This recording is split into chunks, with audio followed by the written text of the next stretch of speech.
Hey guys, how you doing? My name is Eclipse and Cassie, and welcome to the channel. Now, real quick, I'm not going to waste your time. We're going to get into it, and what we're going to be talking about today is how to get your music on Spotify or Apple Music editorial playlist. So if you're a musician, if you're an artist manager, if you're, I don't know, just trying to start a record label, stick around. We need to talk.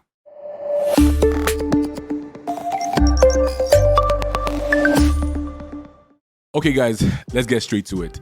Now, if you are a musician yourself, you probably already know about playlisting. If you don't, you've probably heard people talk about it. And you have to ask yourself what the real craze is about it, because these days you've gone from people who actively try to get playlists or people now actually celebrating getting placements on playlists. I mean, I've done it myself. I literally put out a song, and after a few days when I get placements on editorial playlists, I shared on social media and I'm like, oh, hey guys, I got placement here. Shout out to these guys, shout out to those guys. And it's always a good way to get your numbers up. But then the big question I get all the time is, how do you really get your music on editorial playlists? Considering that lately it seems to be a huge way to, if I'm not wrong, determine a song's success. Like playlists go a long way in deciding if a song is really going to do well or not. And I say that knowing that that's not the only factor. So please, I'm not saying that the only way to be successful as a musician is to get playlisted, but it helps. It helps. The truth is that a lot of people who are within the entertainment business have kept this on a down low. They don't really like to share it. People don't necessarily tell you how to get these placements. It's really, hush hush. But today I'm going to share this because it's important to me that as creatives, we're in a space where everybody's able to push their art, be able to monetize, and we all grow together. So guys, first, what is a playlist? What is an editorial playlist? Okay, let's start with what's a playlist. Let's take it this way. A playlist is literally just a bunch of curated songs on, your device or your list or whatever music player you have. And this is as simple as the things that you do when you have songs on your phone and you're just literally putting them together and saying, oh, I like this ones, these two go good together. And I think that we've gotten to a point where even the people who create the streaming services that we use have understood the value of that and decided to curate their own playlist to help put a bunch of songs that they recommend for certain listeners together in one place, so it's easier for people to find songs. Now, as a musician, what this does for you is that if your song is placed in between a bunch of other songs that people want to listen to, or a playlist people listen to pretty often, it means there's a really good chance that your song will get played too. So, which brings us to the new craze about playlisting. Now, there are two types of playlists. There's the independent playlist and there's the editorial playlist. And for the sake of this episode, I'm going to be talking about just the editorial playlist, which is the one most people, ask about. But maybe I'll make a separate video. You guys let me know, whether it's a comment or feedback on socials, if you want to see a video about, the independent playlist, how they work, and maybe the risks that are attached to that. Editorial playlists are playlists that are curated strictly by the music streaming platforms. Now, they have editors, they have curators who work at these places. I'm talking like Apple Music, Deezer, Spotify. It's their own playlist. You can't, as an external artist, influence that. So how do you get your music on Spotify or Apple Music's playlist? You have to pitch for it. And by pitching, I mean literally pitch so that it's considered for the playlist, because there are tons, I think at this point, hundreds or maybe thousands of playlists that exist. But I think for the editorial ones, maybe a couple of tens, maybe hundreds, I'm not sure. But there are a lot of them, that's the point. And the playlist curators need to be able to listen through to the music that you're sharing with them. And also bear in mind, a lot of times this is really just open for new music. It's in very rare cases that you're able to place an already existing song or a song that's already been released, and that's a totally different conversation. But the point I'm making is that to get your music up on these playlists, you need to pitch it. And now it's easier to do that on Spotify, because on the Spotify for Artists app or websites, there's an option for you to pitch your music. Whereas for Apple, that's not really the case. If you are a musician who's already distributing music using any distribution platform, it could be CD Baby, TuneCore, DistroKid, whatever, there's tons of them these days. You can also create an account with Spotify and then have access to your Spotify account using another platform which they call Spotify for Artists. Now, what that does is it gives you access to your analytics. You can see the number of streams you have. You can see, people who are listening to you, where they're listening to you from, all that great stuff. Now, when you submit a song for distribution and you do it, I think about a week ahead, it will reflect in your Spotify for Artists account that you have music that is coming up soon. Now, if there's enough time, I think if it's there's up to 7 days, I believe, between your release date and when it hits the Spotify store. Spotify allows you pitch it to them for consideration. Now, the part that most people don't know is that the more time you give in between, like the day you submit your music and the day it's set for release, and I'm saying that with reference to when you want to pitch, the better your chances of actually getting a placement. Because think about it this way: the people who work at Spotify have tons of songs to go through. If everybody actually did their homework, it will take a while before they get around to your song. So you want to, I personally make sure that I submit music at least 3 weeks ahead. And I'm saying that at least because a lot of times I submit a month or more than a month ahead. And when I do that, I merely pitch for playlist consideration. And there's no guarantees when it comes to editorial playlists. You're going to have to just, keep your fingers crossed, pray, and then just, see what happens. But more often than not, you have a really high chance of getting in on the new music playlist. I think on Spotify it's called New Music Friday.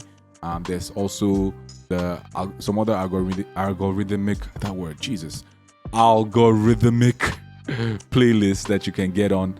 And for people who are also following your Spotify account, it's on their release radar. Now, that's it for Spotify. You can actually do the homework yourself. Just go to Spotify for Artists. I think the website is artist.spotify.com. Check it out. Give it a look around. If you don't have access to your page, you can request access. And a good thing to also note is that if you're using a music distributor, most of them can actually help you fast track it. I don't know for everyone, but I know, and I literally not get paid to say this, but I know I use CD Baby, and CD Baby gives you access. And if you go through your CD Baby account, it's pretty quick. Now, over to Apple Music. How do you then get your music on Apple Music? Because people are doing it. Like I said before, unlike Spotify, Apple Music does have an Apple for Artists platform. It just doesn't have the feature that allows you pitch your music directly to them. So what that means is that for you to be able to get your music on an Apple Music editorial playlist, you need to have contact with an editor, a playlist curator. And to be fair, that's something most people will, never get access to. So, but the truth that most people wouldn't even tell you, and I mean, when I say most people now, I mean like the other artists, is that there are certain distribution companies that offer playlist pitching as part of their services. It's part of marketing, So now what I'm saying is that don't lose hope, even though you can't do it yourself. I can give you the tips of, what to look out for when you're trying to get your distribution sorted out. So that way you work with someone who's able to, sort that out for you. So, there are a few distribution companies out there that exist that do it. The way it's set up is slightly different from most distribution deals. And I think maybe I might have to make a separate video to really just break down the various kinds of distribution companies that exist right now, and something new that is called label services that a lot of them are going into. But I digress. Point is, you want to look out for any distributor who has a marketing, feature along with their offering. In some cases, you would have to give up a few more either shares or percentages, from your splits with them in order to access that feature more, or you may pay a bit more. Different strokes, different folks. But more than anything else, one of the things that's important for these placements, that they need to see your release plan. They need to have a sense of they have to get a sense of the efforts that you're putting into your release besides the playlist. So if you have a digital campaign, you need to figure that out. Then of course, share what your budget is. Are you doing radio? Are you doing TV? Is there going to be a video? These things have to be put together in like a coherent form. Now, I will be the first to admit that this feels like a lot, and it honestly is. It's also why being an independent artist is really tricky, because what you're doing is pretty much taking on the responsibility of also a label and pushing yourself forward. So as the weeks go by, I'll do my best to make more of these videos, break down some of these subtopics, and feel free to let me know either in the comment section, depending on where you're listening or where you're watching this from. If it's on YouTube, leave a comment below. If it's the podcast, you can reach me on social media. My handle is @EclipseandCassie. Send me a DM or just send me an email. My email is linked to all my social media accounts, especially Instagram. Yeah, so you can send me an email, ask me the questions. I'll try my best. If I get enough feedback about something, I'll make a video on that too. So, the last thing that I was talking about is having a rollout plan. So, as a way to sort of recap, for you to get on an editorial playlist, it's important that you have a rollout plan. And that happens to be very important when you're having a third-party pitch for you, if you're pitching it yourself. because when you take let's say Spotify, for example, you use Spotify for artists and you try to pitch your music, you actually are required to fill out a form that actually essentially asks you these questions. They want to know more about the song. They want to know, what plans you have for it, and these are the things that affect it. And I think that your streaming history, the activities, recent activities on your profile also plays a role in, how the songs are decided. So hopefully this is pretty decent information for you, enough for you to get started, because it's important for us to honestly earn from the things that we love and the thing that is, literally driving us and we're passionate about. So on this channel, and pretty much this podcast, what I'm going to be doing is product reviews, how-to videos, just new infos, things that have to do with tools or, tech solutions that are showing up that are helping the creative space, opportunities that are available for people who are musicians, filmmakers, photographers, whatever it is. And that for me is the number one thing for everyone to be empowered and for us to do more and be more. So if you're with it, like I'm with it, let's go. All right. Don't forget to subscribe. Yes, I know you've probably seen 10 million videos asking you to subscribe, but you should, because there's going to be a lot of good stuff coming up in the future. If you enjoyed this, hit the subscribe button. Love it. Ring the bell, and we'll see you next time.